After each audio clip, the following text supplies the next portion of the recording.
Welcome to the Slop Farm. Enjoy the video. You start by adding the Android X Splash screen library and a splash theme so Android can show a clean launch surface immediately.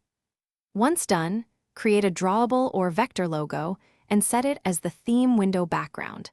This reduces perceived startup time because the system draws your image before your app loads. Make sure the theme inherits from a material components base and includes splash screen icon and splash screen background attributes, so the API can find and animate your assets. In your main activity, you must call install splash screen immediately in on create so the system attaches the splash logic before view inflation.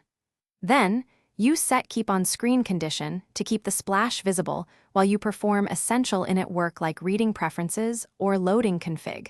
Return false when ready.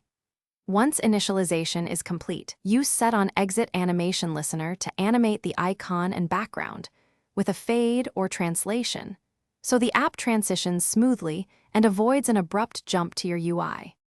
Finish by providing backward compatibility. Keep a window background fallback in your theme for pre-Android 12 devices so users still see a branded launch. Make sure you don't block the main thread. If the splash never dismisses, move expensive tasks to a coroutine or background thread and update the keep on screen condition. Finally, test cold and warm starts across API levels and verify theme attributes match.